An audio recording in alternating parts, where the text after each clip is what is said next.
मोदी सरकार जातिगत जनगणना को लेकर ऐलान कर चुकी है और इसके बाद जो अपर कास्ट है वो क्या सोचती है, इसके बारे में बात करने के लिए हमारे साथ हैं अमरनाथ मिश्रा जी, जो ब्राह्मण संसद के अध्यक्ष हैं। अमरनाथ जी, ये बताइए, जातिगत जनगणना की घोषणा हो गई है, 2026 से कहा जा रहा है कि उसकी शुरुआत होगी, कैसे देख रहे हैं? जो भारत सरकार का निर्णय है जातिगत जनगणना कराए जाने का, हम उसका स्वागत करते हैं और वो बहुत आवश्यक है वर्तमान परिप्रेक्ष्य में, क्योंकि जब उत्तर प्रदेश में समाजवादी पार्टी की सरकार थी और मुलायम सिंह जी मुख्यमंत्री थे, तो उस समय जो उन्होंने एक जनगणना हो रही थी तो उन्होंने सवर्णों के साथ बड़ा धोखा किया। धोखा यूं किया जैसे किसी ओबीसी परिवार के सामने जनगणना के कर्मचारी जाते थे तो उनके परिवार के सारे सदस्यों की संख्या जो होती थी वो लिखी जाती थी, और अगर किसी ब्राह्मण और क्षत्रिय और वैश्य के परिवार के दरवाजे पे जाते थे तो उसके सिर्फ परिवार के मुखिया का नाम लिखते थे, उसके कितने सदस्य हैं वो नहीं लिखे जाते थे। और ये जबरन कराया गया कि सवर्णों की संख्या को कम बताने के लिए, खासकर ब्राह्मण और ठाकुरों की संख्या को कम बताने के लिए प्रयोग किया गया, और ओबीसी की संख्या ज्यादा बताने के लिए मुलायम सिंह जी ने ये किया था। और उस समय भी लोगों ने विरोध किया था, मगर वो सरकार उनकी ऐसी थी माई वाली, मुसलमान और यादव, इसलिए उस समय किसी की सुनी नहीं गई। अब हमें लगता है कि जो ये जाति जनगणना होने जा रही है, इसमें पूरे भारतवर्ष में कितने सवर्ण हैं, कितने ब्राह्मण हैं, कितने क्षत्रिय, कितने वैश्य हैं, इसका भी एक सही आंकड़ा हमारे सामने आएगा, और उस आंकड़ा आने के बाद सही परिदृश्य सबके सामने उपस्थित होगा। दूसरी चीज, इस जनगणना के माध्यम से हम सरकार से ये भी मांग करेंगे कि भारत में जितने भी मुसलमान लोग रह रहे हैं उनकी भी जाति जनगणना होनी चाहिए। वो भी बहुत जरूरी है कि मुसलमानों की संख्या हमारे देश में लगभग 20 करोड़ के आसपास है, उसमें कितनी जाति मुसलमानों की, किस जाति के कितने लोग हैं, उस जनगणना में उनको भी शामिल किया जाना चाहिए। नहीं, लेकिन आपने जो मुलायम सिंह जी का जिक्र किया, तो जो जैसे भी बिहार में भी जातिगत जनगणना कराई गई सर्वे के तौर पर, लेकिन इसका जो मेन जो काम है वो तो केंद्र सरकार का है, तो नेताजी ने कराया होगा, लेकिन जो केंद्र सरकार का जो काम है वो उत्तर प्रदेश सरकार या कोई भी राज्य सरकार नहीं करा सकती। उसी में हम जोड़ना ये चाहेंगे कि जातिगत जनगणना आप कितना सही मानते हैं कि ये जरूरी है? आपके आखिरी प्रश्न का उत्तर पहले देंगे कि जाति जनगणना बहुत जरूरी है हमारे देश में, क्योंकि हमारे देश की राजनीति और हमारे देश की धार्मिक व्यवस्था, ये जितनी भी हमारी व्यवस्थाएं चल रही हैं सामाजिक और सांस्कृतिक तौर पे, सब में जातियों का अपना एक महत्वपूर्ण रोल है। दूसरी चीज जो आपने ये कहा कि भारत सरकार जनगणना कराती है, भारत सरकार कराती जरूर है, मगर राज्य सरकार का उस पर सहयोग रहता है। राज्य के कर्मचारी भी उस जनगणना में शामिल होते हैं, तब जनगणना पूरी होती है। मुलायम सिंह मुख्यमंत्री थे तो उन्होंने जो राज्य सरकार के कर्मचारी शामिल थे, और जिला अधिकारियों की भी भूमिका होती, कोई भी काम भारत सरकार कराना चाहती है तो जिला अधिकारी के माध्यम से ही उनका क्रियान्वयन होता है।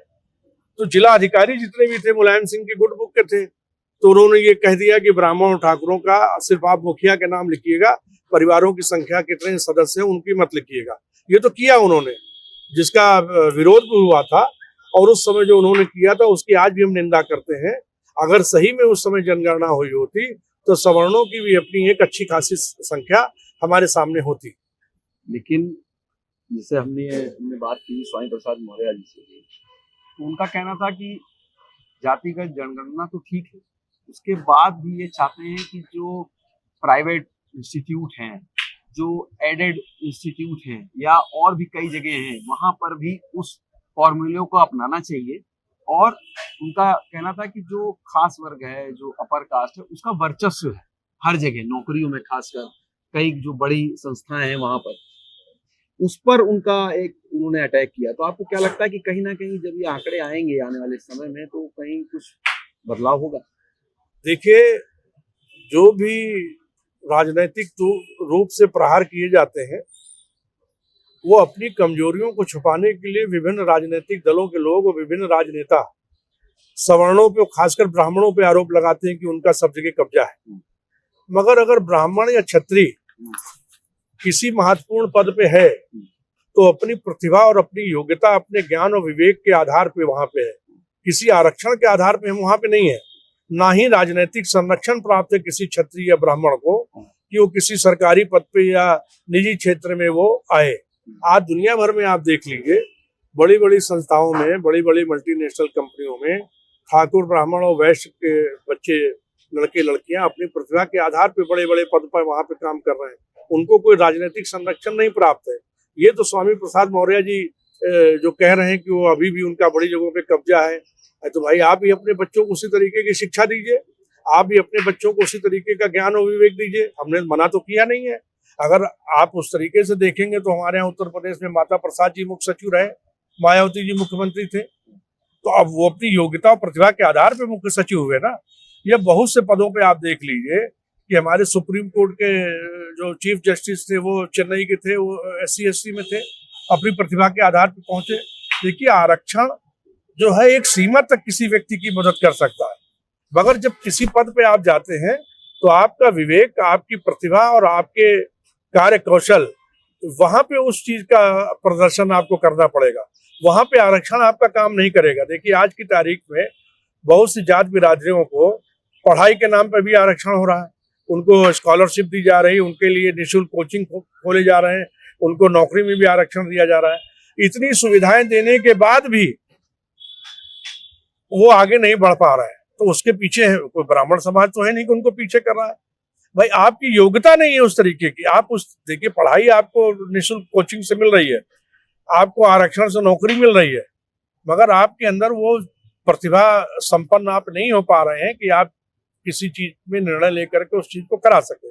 तो स्वामी प्रसाद मौर्य चाहे वो बसपा में रहे हो, चाहे भारतीय जनता पार्टी में रहे हो, समाजवादी पार्टी में रहे हो, हमेशा वो ब्राह्मणों के खिलाफ ही बोलते रहे हैं। और ब्राह्मणों को, क्षत्रियों को और वैश्य को किसी भी राजनेता, किसी भी राजनीतिक दल के विरोध का से कोई फर्क नहीं पड़ता है। हमारे परिवार के जो भी बच्चे हैं, लड़के लड़कियां हैं, वो अपने ज्ञान, अपने विवेक, अपने प्रतिभा के आधार पर आगे बढ़ रहे हैं और ईश्वर की कृपा है उनके साथ है। वो ईमानदारी से अपना काम कर रहे हैं और ऐसे बढ़ते रहेंगे। हमको किसी भी जनगणना हो, जाति जनगणना हो या कुछ भी आप करा लीजिए, उससे आप हमारी प्रतिभा, हमारी ज्ञान विवेक, हमारे टैलेंट को आप नहीं रोक पाएंगे। वो हमारा रहेगा, सदा सर्वदा रहेगा। लेकिन जब जातिगत जनगणना पूरी हो जाएगी, जब भी इसकी मियाद पूरी होगी, तो आपको लगता है कि फिर ये मांग उठेगी, जो आरक्षण है अभी तक के जो कोटा है, जिसकी जैसी जाति है उसका कोटा है, उसमें कहीं ना कहीं फिर से मांग उठेगी कि हमारे नंबर अब ज्यादा हो गए हैं, तो हमको कोटा हमारा बढ़ना चाहिए, चाहे वो पिछड़ी जाति हो, अति पिछड़ी जाति हो, SC हो, ST हो। तो उसमें अपर कास्ट को कहाँ देखते हैं आप? देखिए, अपर कास्ट आरक्षण के माध्यम से तो नौकरी पा नहीं रहा है, एक बात। दूसरी चीज है कि आर्थिक आधार पर, हालांकि 10% का आर्थिक आधार है, आर्थिक आधार के आधार पे भी बहुत कम बच्चे हमारे यहाँ की जा पा रहे हैं, ऊपरी प्रतिभा जा रहे हैं। दूसरी चीज हम कह रहे हैं, संपूर्ण कोटा आप SC ST और OBC को दे दीजिए, उसके बाद भी हमारे ब्राह्मण परिवार के बच्चे बच्चियों को आप रोक नहीं पाएंगे। हमें कोई फर्क नहीं पड़ता है, आप जो भी करना चाहें करें, राजनीतिक निर्णय है, सरकारों का निर्णय। दूसरी चीज, आप आरक्षण में अपना प्रतिशत आप बढ़ा रहे हैं, मगर जहाँ पे OBC मुख्यमंत्री हैं या SC ST मिनिस्टर हैं, जो काम कर रहे हैं वो अपने जात बिरादरी के लिए वो क्या कर रहे हैं, वहां पे भी आरक्षण की सुविधा दी जा रही है। नौकरी नहीं है सरकारी, उसमें आरक्षण आप घोषित कर सकते हैं कि इतने प्रतिशत आरक्षण दे रहे हैं, मगर सरकारी नौकरियां तो होंगी तभी तो आरक्षण मिलेगा। सरकारी नौकरियों की तो व्यवस्था हो, आरक्षण की व्यवस्था तो बाद में होगी। इसलिए कोई भी आरक्षण का संपूर्ण लाभ SC ST और OBC को दे दिया जाए, उससे ब्राह्मण, ठाकुर और वैश्यों पे कोई फर्क पड़ने वाला नहीं है। लेकिन सामाजिक तनाव कहीं आपको लगता है? इससे क्या सामाजिक तनाव होगा? देखिए, सामाजिक तनाव तो तब नहीं हुआ जब ब्राह्मणों को अपमानित किया जा रहा है, हर राजनीतिक मंच से ब्राह्मणों को गाली दी जा रही है। भाई, हमारे घर के बच्चे अगर वो पढ़ रहे हैं आगे और पढ़ाई भी कर रहे हैं आगे, देश समाज के लिए काम भी कर रहे हैं, तो और उसके बाद गाली भी खा रहे हैं, वो ब्राह्मण समाज गाली खा रहा है कि आप इतने बड़े बड़े पदों पे क्यों हैं, ऐसा क्यों है। भाई, आप उसके पीछे का आप रिसर्च करिए। आप रिसर्च कर नहीं रहे, आप अनुसंधान कर नहीं रहे, खाली अपमानित कर रहे हैं। आप इन लोगों से ये पूछा जाना चाहिए कि ब्राह्मणों ने आपका बिगाड़ा क्या है। भाई हम किसी आरक्षित सीट पे तो कोई ऐसा तो है नहीं कि कोई ब्राह्मण जो है वो अपने को SC ST या OBC घोषित करके किसी ने पात्र व्यक्ति की नौकरी पे बैठ गया हो जा करके। हम तो जनरल कोटे में आ रहे हैं, जनरल कोटे से हम आगे बढ़ रहे हैं। आप जितना कोटा लेना चाहें, राजनीतिक दलों की इच्छा शक्ति पर निर्भर करता, जितना देना चाहें दे दें, उससे हमें कोई फर्क नहीं पड़ेगा। कोई भी ब्राह्मण क्षत्रिय वैश्य पे फर्क पड़ने वाला नहीं है। ये सब राजनीतिक हथकंडे हैं। चाहे स्वामी प्रसाद मौर्य बोल रहे हो या अखिलेश यादव बोल रहे हो, चाहे PDA का नारा दे रहे हो, इससे कोई फर्क पड़ेगा नहीं। हमारा समाज जो है तीव्र गति से राष्ट्र के लोक मंगल के लिए, भारत के विकास के लिए पहले भी काम कर रहा था, आगे भी काम करता रहेगा। तो आपने सुना अमरनाथ मिश्रा जी को, जिनका कहना है कि ये जो जातिगत जनगणना हो रही है इसका ये स्वागत करते हैं।